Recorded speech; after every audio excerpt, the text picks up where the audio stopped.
जय श्री हरि विष्णु। राधे राधे। आज के इस वीडियो में आप सुनने जा रहे हैं पद्मिनी एकादशी की व्रत कथा को। एकादशी व्रत का पुण्य प्राप्त करने के लिए कमेंट में जय श्री हरि विष्णु अवश्य लिखें।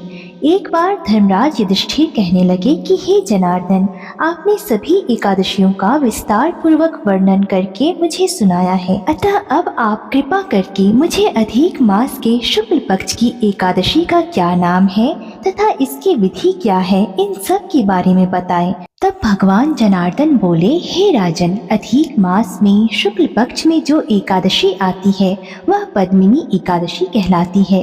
वैसे तो प्रत्येक वर्ष 24 एकादशियां होती है, लेकिन जब अधिक मास या मलमास आता है तब इनकी संख्या बढ़कर 26 हो जाती है। अधिक मास या मलमास को जोड़कर वर्ष में 26 एकादशियां होती है। अधिक मास में 2 एकादशी होती है जो पद्मिनी एकादशी और परमा एकादशी के नाम से जानी जाती है। इस एकादशी को करने के लिए दशमी के दिन व्रत का आरंभ करके कांसे के पात्र में जौ, चावल आदि का भोजन करें तथा नमक न खाएं, भूमि पर सोएं और ब्रह्मचर्य व्रत का पालन करें। एकादशी के दिन ब्रह्म मुहूर्त में उठकर नित्य कर्मों से निवृत्त हो जाएं और सूर्य उदय होने पर स्नान करके श्वेत वस्त्र धारण करके भगवान विष्णु के मंदिर में जाकर पूजा अर्चना करें। भगवान श्री कृष्ण बोले कि पुरुषोत्तम मास में अनेक पुण्यों को देने वाली एकादशी का नाम पद्मिनी एकादशी है। इसका व्रत करने पर मनुष्य कीर्ति प्राप्त करके वैकुंठ को जाता है। अब मैं इस पावन एकादशी की व्रत कथा तुम्हें सुनाता हूँ, इसे ध्यान पूर्वक सुनो।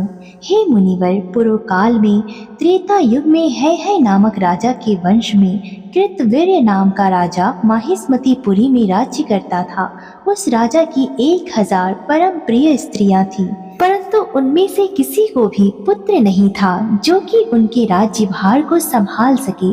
देवता, पितृ, सिद्ध तथा अनेक चिकित्सकों आदि से भी राजा ने पुत्र प्राप्ति के लिए काफी प्रयत्न किए, लेकिन सब असफल रहे। तब राजा ने तपस्या करने का निश्चय किया। महाराज के साथ उनकी परम प्रिय रानी, जो इक्ष्वाकु वंश में उत्पन्न हुए राजा हरिश्चंद्र की पद्मिनी नाम वाली कन्या थी, राजा के साथ वन में जाने को तैयार हो गई। दोनों अपने मंत्री को राज्यभार सौंपकर राजसी वेश त्याग कर गंधमादन पर्वत पर तपस्या करने चले गए। राजा ने उस पर्वत पर 10,000 वर्ष तक तप किया, परंतु फिर भी पुत्र प्राप्ति नहीं हुई। तब पतिव्रता रानी कमल नयनी पद्मिनी से अनुसुईया ने कहा, 12 मास से अधिक महत्वपूर्ण मलमास होता है जो 32 मास के पश्चात आता है। उसमें द्वादशी युक्त पद्मिनी शुक्ल पक्ष की एकादशी का जागरण समेत व्रत करने से तुम्हारी सारी मनोकामना पूर्ण होगी।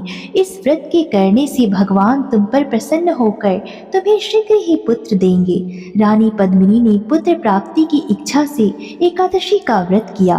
वह एकादशी को निराहार रहकर रात्रि जागरण करती रही। इस व्रत से प्रसन्न होकर भगवान विष्णु ने उन्हें पुत्र प्राप्ति का वरदान दिया। इसी के प्रभाव से पद्मिनी के घर में कार्तवीर्य नाम के पुत्र उत्पन्न हुए जो बलवान थे, और उनके समान तीनों लोकों में कोई बलवान नहीं था।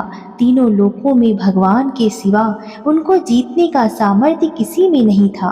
सो हे नारद, जिन मनुष्यों ने मलमास शुक्ल पक्ष एकादशी का व्रत किया, जो संपूर्ण कथा को पढ़ते या सुनते हैं, वे भी यश के भागी होकर विष्णु लोक को प्राप्त करते हैं। बोलिए विष्णु भगवान की जय। जय श्री हरि विष्णु। राधे राधे।